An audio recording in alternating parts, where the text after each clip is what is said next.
Shalom teman-teman semua, apa kabar? Semoga semua kita sehat-sehat. Sebentar lagi kita akan memulai ibadah kita ini. Mari kita bersatu di dalam doa. Tuhan Yesus, kembali kami mengucapkan syukur kepadamu ya Bapa, di mana pada malam hari ini kami akan memulai ibadah online kami ini. Semoga ibadah online kami ini dapat menjadi berkat untuk kami semua. Di dalam nama Yesus kami berdoa dan mengucap syukur. Haleluya. Amin. Selamat beribadah, Tuhan Yesus memberkati.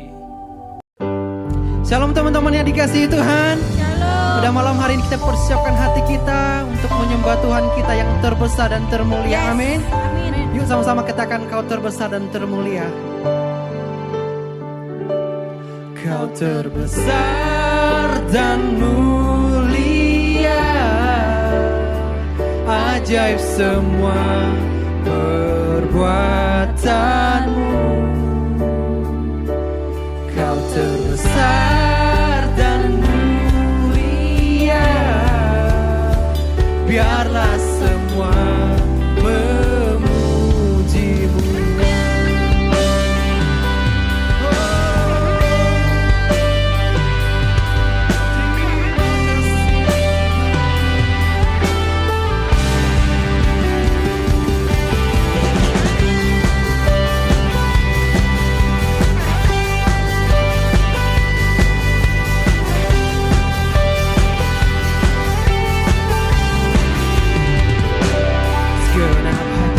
Aku memuji, segenap jiwa aku bernyanyi, karena Roh-Mu ada dalamku, Tuhan. Ku angkat tangan, ku memuji, ku angkat suara dan bernyanyi, karena Roh-Mu ada dalamku, Tuhan. Mari menari, mari menari memuji, ungkapkan sukacita di hati. Kau besar dan mulia, ajaib semua perbuatan. Kau terbesar dan mulia, biarlah semua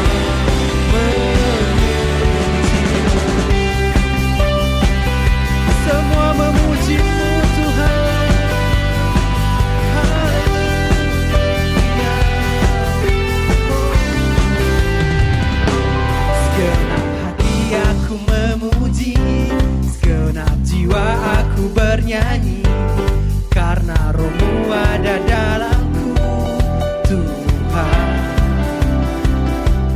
Ku angkat tangan, ku memuji, ku angkat suara dan bernyanyi, karena Roh-Mu ada dalamku, Tuhan. Mari menari, mari menari memuji, ungkapkan sukacita di hati.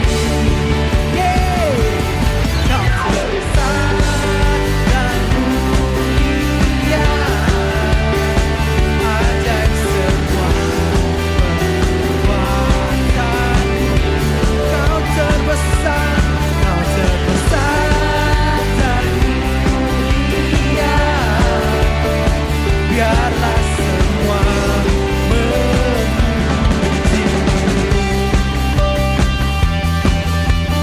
Haleluya.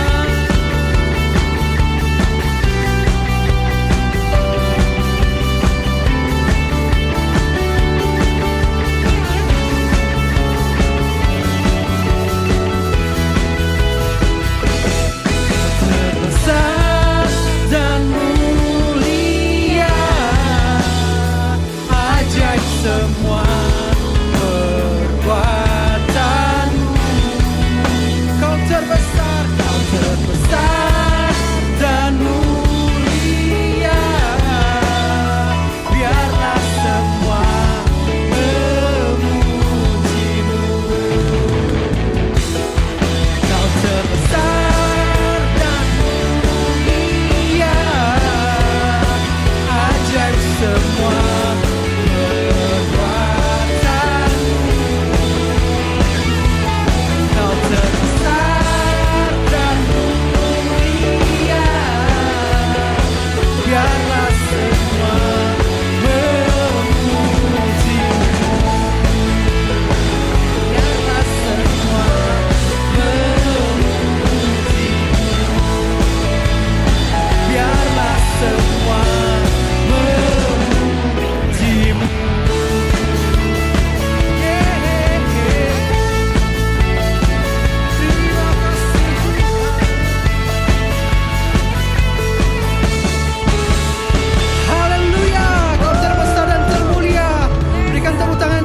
bagi Tuhan kita yang dahsyat. Woo.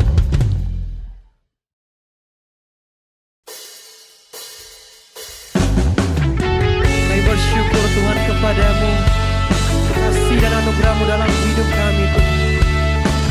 From glory to glory, Kau yang disenangkan Tuhan, Kau yang dipuji dan dimuliakan Tuhan. Terima kasih Tuhan. Haleluya.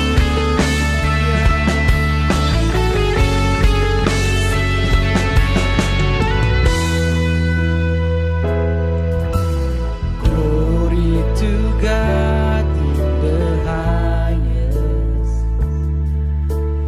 for your great and matchless name. I worship you and honor you. You're lifted up in this place. Jesus the Son, there's no one.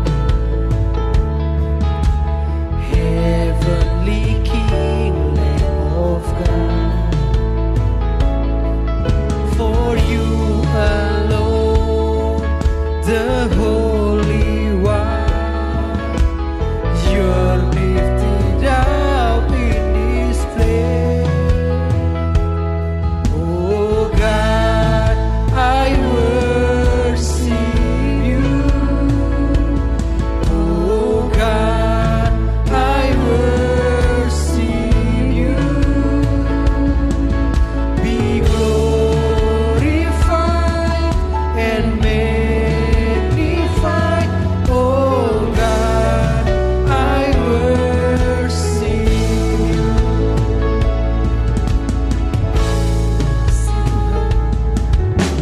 Glory to God in the highest, for your great and matchless name. I worship you and honor you. You're lifted up in this place. Jesus the Son, there's no one.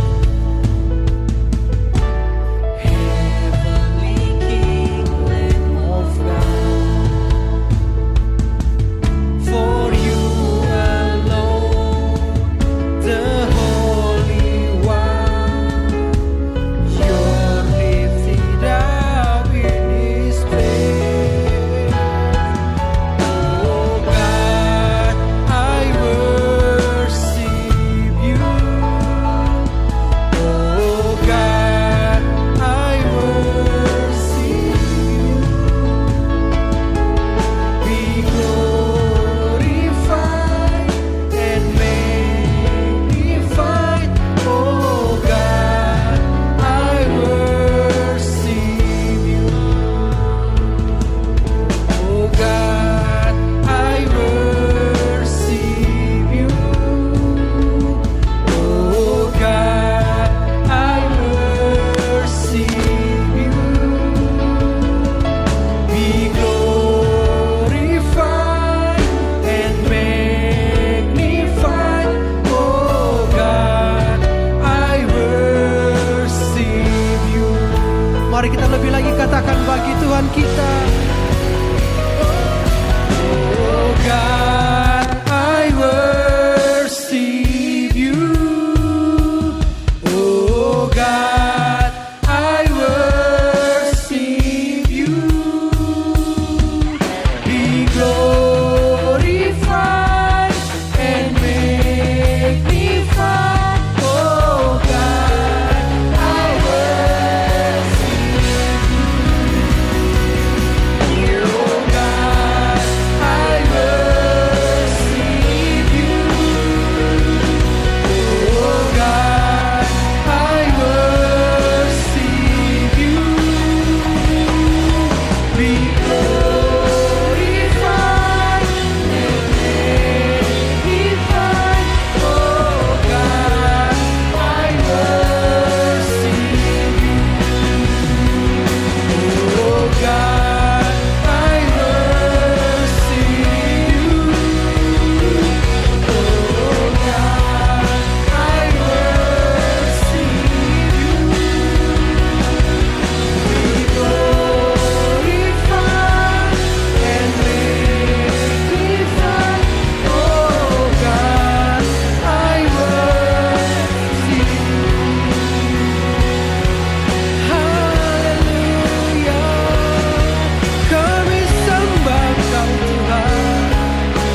bersyukur.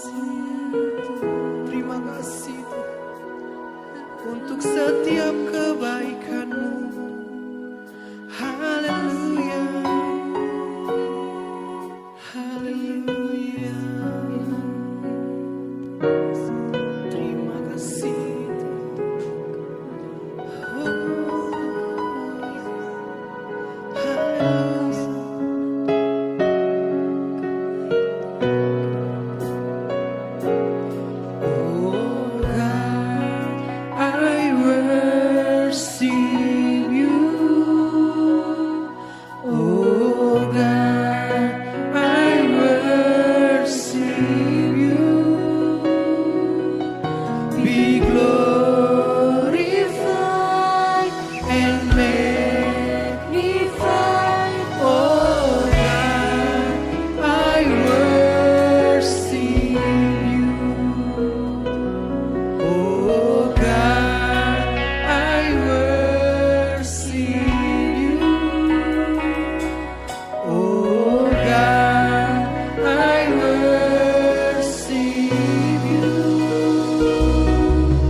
Be glorified and magnified, oh God, I worship you.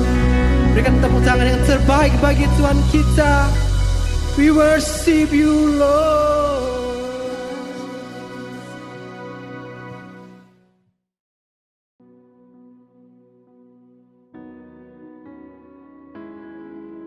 Shalom, senang sekali bisa ketemu dengan teman-teman semua pada hari ini. Saya harap semua teman-teman dalam keadaan baik-baik aja, tentunya dalam keadaan sehat, masih kuat melayani Tuhan dan berapi-api. Teman-teman, hari ini kita akan bicara soal mengampuni. Dan topik hari ini saya akan bagi dalam dua bagian. Yang pertama adalah bagaimana kita harus mengampuni, dan bagian yang kedua adalah apa aja sih langkah-langkah praktisnya supaya kita bisa mengampuni. Nah, disadari atau tidak teman-teman, mengampuni itu buat banyak orang adalah sesuatu yang sangat sulit. Sesuatu yang kayaknya nggak bisa dilakukan deh gitu ya. Banyak orang yang berusaha untuk berpuasa misalnya, tadinya nggak bisa, lalu mereka berusaha untuk berpuasa. Banyak orang yang tadinya misalnya mencoba punya waktu teduh yang berkualitas dengan Tuhan. Tadinya mungkin mereka nggak bisa, tapi mereka coba dan berhasil. Tadinya nggak bisa puasa, jadi bisa puasa gitu ya. Tadinya waktu teduhnya cuma 5-10 menit seadanya doanya, sekarang mungkin punya waktu teduh yang berkualitas dan waktunya cukup panjang. Tapi kalau mengampuni, kok rasanya beda ya teman-teman ya. Kayaknya susah gitu. Gimana sih kalau soal mengampuni itu, itu sesuatu yang kayaknya nggak bisa kita lakukan deh. Hari ini kita mau lihat kira-kira apa yang dikatakan firman Tuhan tentang mengampuni ini gitu ya. Karena yang mengalami kesulitan mengampuni bukan hanya kita aja gitu ya. Bahkan di Alkitab dicatat, Petrus sendiri pernah menanyakan langsung hal tentang mengampuni kepada Yesus. Itu ada dicatat di Matius 18 ayat 21 dan 22. Ayat 21, kemudian datanglah Petrus dan berkata kepada Yesus, Tuhan, sampai berapa kali aku harus mengampuni saudaraku jika ia berbuat dosa terhadap aku? Sampai 7 kali? Ayat 22, Yesus berkata kepadanya, bukan, aku berkata kepadamu, bukan sampai 7 kali, melainkan sampai 70 kali 7 kali. Mungkin teman-teman bertanya ya, kenapa sih Petrus ngasih angka 7 kali gitu? Mungkin menurut dia udah hebat itu kali ya kalau bisa mengampuni 7 kali. Jadi begini teman-teman, kalau di hukum Taurat, itu semua kejahatan harus dibalas dengan kejahatan gitu ya. Kalau ada orang berbuat jahat sama kita, nggak salah kalau kita balas gitu. Jadi, karena di Taurat tuh berlaku hukum mata ganti mata, gigi ganti gigi gitu. Sehingga Petrus berpikir begini, kalau saya coba orang melakukan kesalahan kepada saya sekali, lalu saya tunggu. Sabar Petrus, sabar gitu ya. 2 kali, sabar Petrus gitu ya. 3 kali, 4 kali, sampai 7 kali. Oh ya udah pantas saya marah. Lu boleh kok, hukum Taurat bilang begitu gitu ya, boleh gitu ya. Tapi ternyata bukan seperti itu yang Yesus inginkan, teman-teman. Saya pernah baca satu cerita lucu sih, tentang seorang anak kecil yang suka diganggu sama temennya. Mungkin istilah sekarang dirudung atau dibully gitu ya. Nah, dalam hati sebenarnya dia pengen membalas perbuatan temennya, dia sebel banget, dan sebenarnya dia bisa ngebales gitu ya. Tapi karena dia tahu ayat tadi di atas gitu ya, bahwa kamu harus mengampuni 70 kali 7 kali, guru sekolah minggunya pernah cerita begitu ke dia gitu ya. Maka dia berpikir gini, oke, ya udah, saya lakukan seperti yang Yesus suruh. Maka apa yang dia lakukan? Dia bikin catatan. Dia mulai tulis. Hari ini teman saya melakukan kejahatan 1. Besoknya, 2 kali dikerjain. Dia catat 2 kali. 3 kali, 4 kali, 5. Terus dia bikin catatan dengan harapan nanti kalau udah sampai 490 kali, dia balas temennya. Nah, masalahnya, mamanya kan kagak tahu ya catatan apa itu, anaknya bikin coret-coretan. Suatu kali catatan itu dibuang sama mamanya ke tempat sampah. Akibatnya apa gitu kan? Dia pikir, lah catatanku mana? Kemarin aku sudah mengampuni sampai berapa kali? Lupa lah dia nggak ngingetin gitu ya. Dia catat tujuannya supaya dia nggak usah ngingetin gitu. Sekarang dibuang sama mamanya. Aduh, udah berapa kali deh. Terus dia pikir begini, ya kalau harus bikin dari 0 lagi kan effortnya lumayan juga ya, capek juga. Ya sudahlah, saya ampunin aja deh. Daripada saya harus ngulang catatan saya ampuni aja deh gitu ya. Guys, tentunya yang Yesus maksud bukan seperti yang dilakukan anak ini gitu ya. Di mana anak ini memutuskan untuk mengampuni temannya karena dia sudah malas untuk mencatat. Bukan itu yang Yesus maksud. Saat Yesus berkata kita harus mengampuni 70 kali 7 kali, sebenarnya yang ia maksud adalah pengampunan tanpa batas, pengampunan tanpa syarat. Karena seperti yang dilakukan anak kecil tadi, nggak mungkin juga kita akan mencatat sampai berapa kali kita sudah mengampuni orang. Yuk, mari kita lihat contoh langsung yang Yesus tunjukkan. Seperti apa sih pengampunan yang dia maksud? Sedalam apa pengampunan yang dia inginkan untuk kita lakukan dalam hidup kita? Lukas 23 ayat 34 mencatat tentang doa yang Yesus panjatkan saat orang-orang sedang menyalibkan dia. Ayat 34, Yesus berkata, "Ya Bapa, ampunilah mereka, sebab mereka tidak tahu apa yang mereka perbuat." Dan mereka membuang undi untuk membagi pakaiannya. Mari teman-teman, saya ingin kita lihat 3 hal yang Yesus tunjukkan gitu ya, bagaimana kita harus mengampuni. Yang pertama, Yesus mengampuni orang-orang yang bersalah kepadanya, sekalipun mereka tidak minta ampun atau sekalipun mereka tidak minta maaf kepada dia. Kebanyakan orang mungkin akan berpikir gini, oke lah aku ampunin, aku maafkan temanku, aku maafkan orang yang bersalah kepadaku. Kalau dia datang ke depan saya, lalu dia mungkin sungkem, dia mungkin, aduh sorry ya, aku kemarin berbuat salah sama kamu, sorry ya. Kalau ada effort dari orang itu untuk meminta maaf, oke lah aku maafkan. Mungkin banyak orang yang berpikir gitu ya. Mereka menyatakan penyesalannya, lalu baru diampunin gitu ya. Tapi lihat apa yang Yesus tunjukkan. Orang-orang itu nggak pernah minta maaf sama dia. Orang-orang yang menyakiti dia tuh nggak pernah minta pengampunan dari dia. And yet, dan tetap Yesus mengampuni mereka. Itu prinsip pertama gitu ya. Yesus mengampuni orang-orang yang bersalah kepadanya sekalipun mereka nggak minta sama dia. Nggak minta maaf sama dia maksudnya. Yang kedua, Yesus mengampuni orang-orang pada saat mereka masih melakukan hal-hal yang jahat kepada dia. Perhatiin ayat tadi di atas teman-teman. Sesudah Yesus selesai menaikkan doa kepada Bapa agar Bapa mengampuni orang-orang yang ada di sekitar dia karena orang-orang itu tidak tahu apa yang mereka lakukan. Apa yang dilakukan orang-orang itu? Di depan mata Yesus yang saat itu sedang disalib, tepat di depan matanya gitu ya. Orang-orang itu melihat, wah ini masih ada baju Yesus nih, ada harganya nih, masih lumayan nih kalau kita bagi-bagi. Tapi sayang kalau disobek-sobek atau dibagi-bagi. Jadi akhirnya mereka membuang undi atas baju itu. Dan ya baju Yesus itu akhirnya diundi, yang menang dapat bawa pulang gitu. Teman-teman bisa bayangin nggak ya? Yesus lagi disalib, Dia lagi digantung di kayu salib dalam keadaan yang menderita fisik, menderita mental. Dan orang-orang bersenang-senang di depan dia, bajunya lumayan nih, bisa dibagi-bagi. Dan mereka hore-hore. Dan pada saat itu Yesus berdoa, Tuhan ampuni mereka karena mereka nggak tahu apa yang mereka lakukan. Teman-teman, pada saat orang-orang masih berbuat jahat pada Yesus, dia berdoa untuk mengampuni mereka. Itu prinsip kedua yang Yesus mau tunjukkan melalui ayat ini, gitu ya. Ampuni orang-orang mungkin pada saat orang masih berbuat jahat sama kita, ampuni aja. Karena Yesus memberikan contoh seperti itu, ya. Hal serupa ini bukan hanya Yesus lakukan, ya. Pernah dilakukan juga oleh Stefanus waktu orang-orang banyak merajam dia, yang dicatat di Kisah Para Rasul 7 ayat 60. Ayat 60, sambil berlutut ia berseru dengan suara nyaring, Tuhan, janganlah tanggungkan dosa ini kepada mereka.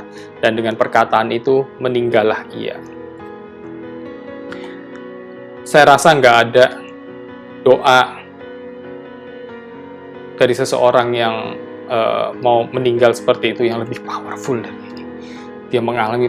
Stefanus saat itu mengalami aniaya, penderitaan, dia dirajam orang, dia secara fisik udah nggak punya kekuatan, sakit, berdarah-darah, mungkin udah sakit semua. Dan doa terakhir yang dia naikkan adalah, Tuhan, jangan tanggungkan dosa ini kepada mereka.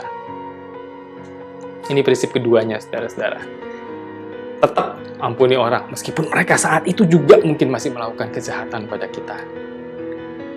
Prinsip ketiga yang Yesus ajarkan di sini adalah Yesus mengampuni dengan tulus. Banyak orang yang akhirnya bersedia mengampuni orang lain karena mereka berpikir gini, Tuhan yang akan membalaskan perbuatan orang itu. Jadi orang-orang itu banyak yang berdoa, mereka meneriakkan ketidakadilan, mereka melaporkan kepada Tuhan, Tuhan, aku mengalami ini, orang berbuat jahat kepada saya, gitu. Dengan harapan apa sih? Dengan harapan Tuhan akan menghukum orang-orang yang berbuat jahat kepada mereka itu, gitu ya. Sehingga ada rasa puas, gitu. Wah, ya udah, saya nggak bales, saya nggak ngapa-ngapain, tapi Tuhan yang bales, dan Tuhan bales itu akan berlipat kali ganda, gitu. Kalau aku disakiti sekali, mereka disakiti 30, 60, 100 kali, gitu ya. Bukan kayak itu, guys, pengampunan yang Yesus lepaskan. Bukan seperti itu. Yang Yesus lepaskan adalah pengampunan yang benar-benar tulus, nggak pakai embel-embel apapun. Sedikit pun, sekalipun dia selama disalib itu dia nggak pernah berdoa, Tuhan balas, Tuhan kau lihat apa yang terjadi, Tuhan. Nggak gitu doanya. Tuhan ampuni mereka karena mereka tidak tahu apa yang mereka lakukan. Pengampunan Yesus itu adalah pengampunan tak bersyarat. Dan itu yang Tuhan harapkan untuk kita lakukan juga dalam hidup kita, teman-teman.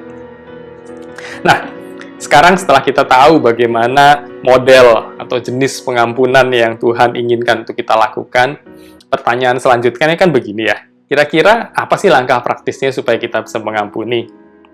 Nah, sebelum kita melangkah lebih jauh, saya ingin menyampaikan disclaimer dulu gitu ya di depan, bahwa apa yang saya sampaikan ini bukan seperti tutorial masak atau tutorial mengerjakan sesuatu hal gitu ya. Seperti banyak video tutorial bagaimana cara bikin nasi goreng. Ini bukan video tutorial, guys. Kenapa? Melepaskan pengampunan adalah sesuatu yang muncul dari dalam hati. Itu sesuatu yang dalam. Ya. Sesuatu yang nggak bisa diajarkan lewat tutorial. Tapi hanya bisa dilakukan lewat kedekatan hubungan kita dengan Tuhan dan atas pertolongan Roh Kudus. Sehingga memang hal-hal yang akan saya sampaikan ini lebih banyak kaitannya dengan bagaimana kita berhubungan dengan Tuhan. Dan bukan pelajaran step by step, seperti video tutorial. Ya, teman-teman. Oke, jadi bagaimana supaya kita dapat mengampuni? Sama lagi, ada 3 hal juga yang kita harus lakukan. Ya, ada 3 hal yang dapat kita lakukan tepatnya. Yang pertama adalah menyadari apa yang Tuhan telah lakukan dalam hidup kita. 3 poin tadi di atas masih ingat ya teman-teman. Tuhan itu memberikan pengampunan tanpa syarat, tanpa requirement apa-apa. Yesus mati buat kita saat kita masih berdosa, saat kita masih nggak layak terima pengampunan itu. Dan itu yang harus kita ingat selalu. Pada saat kita belum layak menerima pengampunan, pada saat kita ya masih membelakangi dia gitu. Pada saat itu Yesus melepaskan pengampunan atas kita. Sadari itu, ingat itu gitu, bahwa Yesus sudah memberi contoh gitu, bahwa ya dia mengampuni kita tanpa syarat. Roma 5 ayat 8 menjelaskan hal ini, teman-teman. Ayat 8, akan tetapi Allah menunjukkan kasih-Nya kepada kita oleh karena Kristus telah mati untuk kita ketika kita masih berdosa. Sepatutnya teman-teman, kita ini nggak berhak menerima anugerah pengampunan dan keselamatan dari Tuhan. Karena kita punya hutang dosa yang sangat besar, yang nggak mungkin bisa kita bayar. Hutang yang kita lakukan segala sesuatu yang kita bisa pun tidak akan bisa dibayar, teman-teman. Tapi meskipun demikian, Yesus tetap rela mati untuk kita. Sehingga kita bisa berhak atas pengampunan itu, berhak atas keselamatan itu. Dengan demikian, siapa kita gitu ya, sehingga kita tidak mau melakukan apa yang Tuhan contohkan yang telah Tuhan contohkan buat kita. Saat kita mengingat apa yang Tuhan telah lakukan dalam hidup kita, itu adalah langkah pertama, teman-teman, supaya kita bisa mengampuni. Ingat, Tuhan aja sudah melakukannya dalam hidup kita. Yuk, kenapa kita nggak contoh apa yang Tuhan lakukan dalam hidup kita itu? Yang kedua, berdoa minta Tuhan memampukan kita untuk mengampuni. Saat kita udah tahu kebenaran di atas gitu ya, step kedua atau langkah kedua yang harus kita lakukan adalah berdoa agar Tuhan memampukan kita untuk mengampuni. Seperti yang saya sampaikan di depan tadi ya, melepaskan pengampunan itu bukan sesuatu hal yang mudah. Melepaskan pengampunan itu banyak orang yang perlu waktu gitu ya. Dan banyak orang yang tidak punya kekuatan dari dirinya sendiri untuk lakukan itu gitu ya. Teman-teman harus sadar ya bahwa perbuatan kejahatan yang paling sakit itu biasanya yang tidak bisa diampuni itu biasanya justru datang dari orang-orang terdekat kita. Orang-orang yang jauh dari kita, orang-orang yang nggak kita kenal, orang-orang yang cuma ketemu seminggu sekali, sehari, cuma ketemu 5 menit, 10 menit, tukang sayur yang lewat di depan rumah kita, kasir convenience store yang ada di depan itu gitu ya. Itu jarang bisa bikin kita jarang bisa bikin kesalahan yang menyakiti hati kita. Kita jarang ketemu gitu ya. Dan yang paling sering menimbulkan sakit hati kita biasanya orang-orang terdekat kita, keluarga kita, pasangan kita, teman-teman terdekat kita, mereka yang kadang-kadang bisa membuat kita sakit, yang bisa membuat kesalahan buat kita, yang punya potensi paling besar untuk berbuat kesalahan. Dan memaafkan kesalahan yang dilakukan orang terdekat itu susah, memang susah gitu. Oleh karena itu yang kedua, berdoa minta Tuhan untuk mampukan kita. Minta Roh Kudus, Tuhan tolong, aku mau mengampuni. Aku bersedia mengampuni. Aku melihat contoh yang sudah Kau berikan dan aku mau mengampuni, tapi aku nggak sanggup. Ngomong nggak apa-apa, saudara. Ngomong aja sama Tuhan. Tuhan, Roh Kudus, tolong aku nggak sanggup. Dan Tuhan akan memberikan kesanggupan itu buat kita gitu ya. Karena memang itu yang harus dilakukan. Minta tolong kasih aku kekuatan Tuhan. Yang ketiga, setelah kita berdoa untuk agar kita bisa mengampuni. Yang ketiga yang penting juga adalah berdoa untuk orang yang bersalah kepada kita tadi. Seiring dengan kita melepaskan pengampunan kita harus berdoa juga untuk orang yang sebenarnya punya salah sama kita gitu ya. Sebagai bagian yang tidak terpisahkan dari proses rekonsiliasi antara Tuhan dan kita dan orang itu gitu ya. Jadi jangan Tuhan, aku mau lepaskan pengampunan atas dia, tapi jangan lupakan kesalahan dia. Jangan gitu, teman-teman. Nggak boleh begitu ya, nggak boleh. Tapi Tuhan, aku melepaskan pengampunan atas dia dan aku mau mendoakan dia. Gitu ya. Matius 5 ayat 44, di situ Yesus berpesan seperti ini. Ayat 44, tetapi aku berkata kepadamu, kasihilah musuhmu dan berdoalah bagi mereka yang menganiaya kamu. Clear banget ya teman-teman. Tuhan bilang, lepaskan pengampunan dan berdoa buat mereka.